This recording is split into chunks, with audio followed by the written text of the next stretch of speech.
दिमाग का एक साइंस है। दिमाग एक खास साइंटिफिक पैटर्न पे काम करता है। अगर मैं आपको बोलूं, जैसे आप कोई काम करने वाले हो, मान लो एक चैप्टर पढ़ना है, एक चैप्टर पढ़ाई कर सकते हो, और मैं आपको कहूंगा कि पूरी किताब खत्म कर देनी है आपको।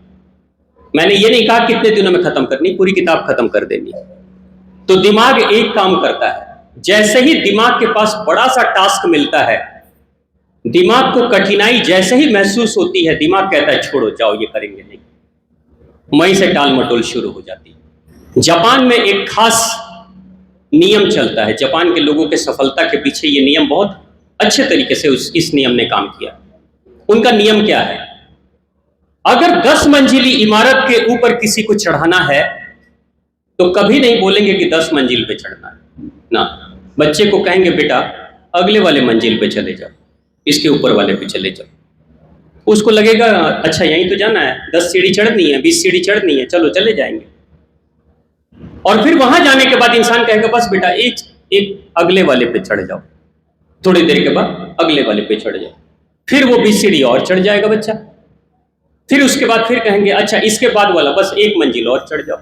ऐसे ही कर करके वो 10 मंजिल पे चढ़ा देते हैं और बच्चा चढ़ जाता है। लेकिन अगर उसी बच्चे को ये कह दिया जाए बेटा 10 मंजिल पे चढ़ना है, तो माइंड विल सरेंडर।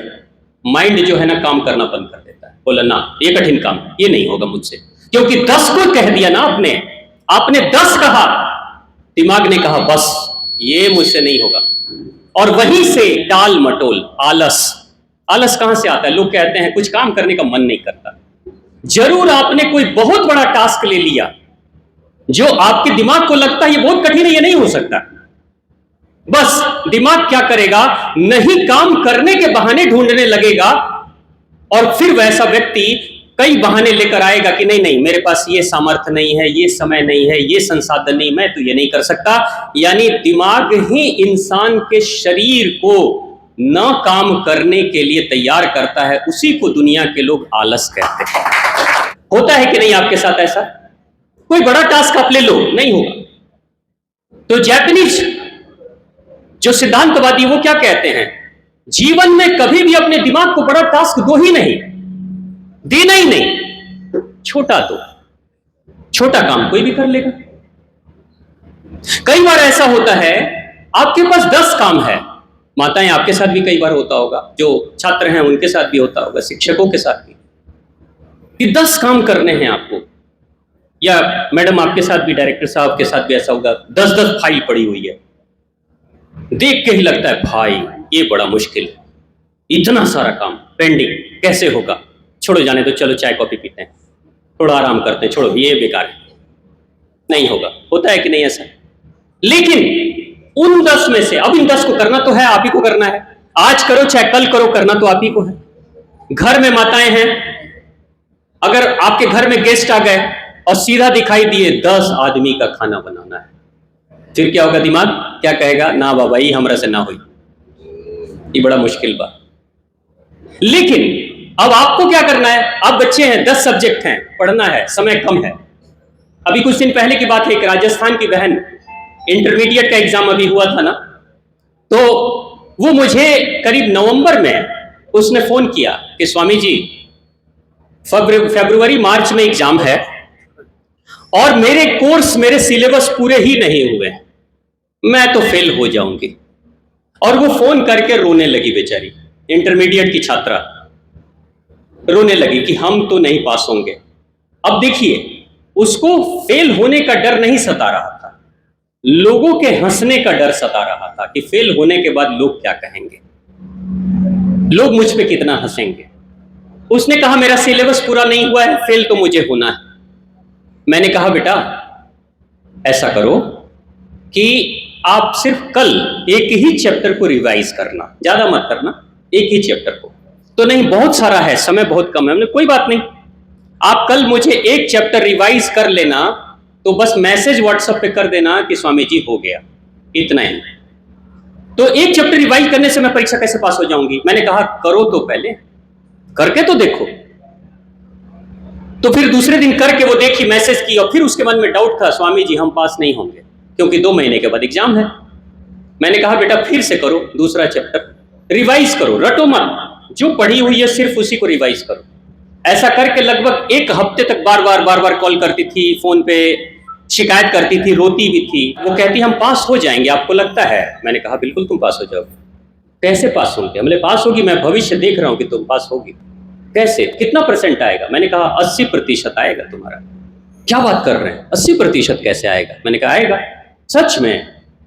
आप कॉन्फिडेंट हैं? हमने बिल्कुल आएगा। तुम पढ़ाई तो करो, शुरू करो, रिवीजन करो, नया मत पढ़ना, जो रिवाइज है वही करते रहना। और रिवाइज उसने करना शुरू कर दिया। वो एग्जाम दी और एग्जाम देने के बाद करीब 2 महीने के बाद जब रिजल्ट आया तो मार्कशीट उसने भेजा मुझे, उसमें 75% आया था। 75% से वो पास हुई, यानी फर्स्ट डिवीजन से वो पास हुई थी। जो लड़की सोच रही थी मैं फेल हो जाऊंगी, वो फर्स्ट डिवीजन से पास हुई। मैंने जितना कहा उससे 5 ही प्रतिशत कम आया, लेकिन वो कह रही थी न मेरी माता जी को विश्वास था कि मैं पास होंगी, न मेरे पिताजी को, न मुझे ही विश्वास था मैं पास होंगी। अब बताओ उस लड़की को फेल होने का डर क्यों सता रहा था? क्योंकि वो पूरे के पूरे 7-8 सब्जेक्ट के सिलेबस और पूरी किताबों को देख रही थी एक बार। पहाड़ जैसा काम, ये हो ही नहीं सकता। लेकिन वो भूल गई कि क्वेश्चन पेपर की कोई गारंटी है कि जो मैंने नहीं पढ़ा है उसी चैप्टर से क्वेश्चन आएगा? क्वेश्चन तो पहले चैप्टर से भी आ सकता है, आता है कि नहीं? हो सकता है मैंने आधी किताब नहीं पढ़ी है, आधी किताब तो पढ़ी है, क्वेश्चन वहां से भी तो आ सकता है। इसकी तो कोई गारंटी नहीं क्वेश्चन कहां से आएगा। तो हमें क्या करना है? अगर पूरी किताब नहीं भी पढ़ पाए तो कोई बात नहीं, जितना पढ़े हैं उसको ठीक से पढ़ के जाएं कि अगर मेरे आधे के चैप्टर में अगर क्वेश्चन आ गया तो उसको मैं इतने अच्छे तरीके से लिखूंगा कि पास तो हो ही जाऊंगा। और रही दूसरी बात, क्वेश्चन कहां से आएगा ये आपके किस्मत पर निर्भर करता है, लेकिन मेहनत तो आपके हाथ में है। और उस बालिका से मेरी फिर दोबारा बात हुई। मैंने पूछा बेटा तुम 75% कैसे लाए? तो जानते हैं स्वामी जी, जो पढ़ के गए थे उसी में से आ गया था। जो पढ़ के गए थे उसी में से आ गया, इसलिए हम पास हो गए। अब एक बात बताइए, किसी को पता है क्या कि हम जो पढ़ के जाएंगे उसी में से आएगा?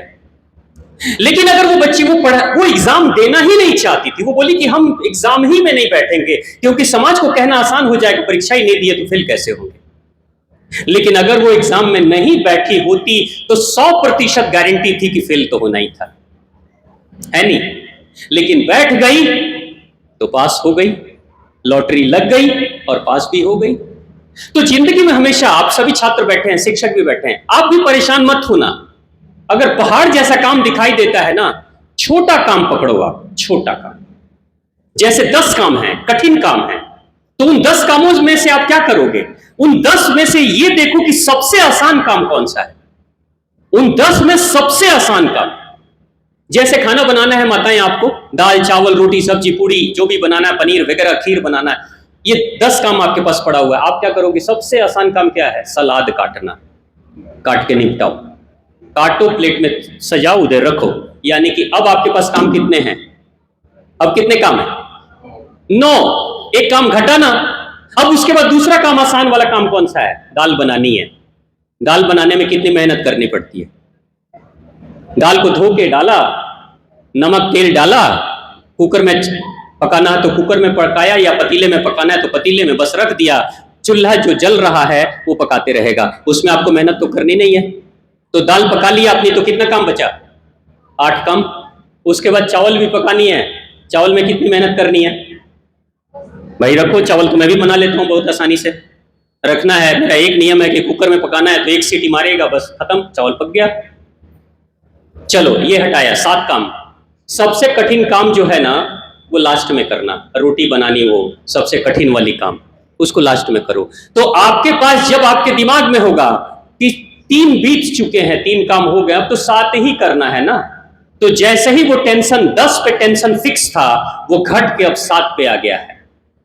और जब 7 के बाद 6 कर लोगे तो आपके पास 4 कर लोगे तो 6 काम। धीरे धीरे काम को घटाते जाओ, घटाते जाओ, और अंत में जो सबसे कठिन काम होगा वो लगेगा एक ही तो काम है, ये कितना है? एक ही तो काम है, इसके बाद तो मुझे छुट्टी ही मिलनी है, बस ठीक है, पूरी शक्ति लगा दी और काम पूरा हो गया।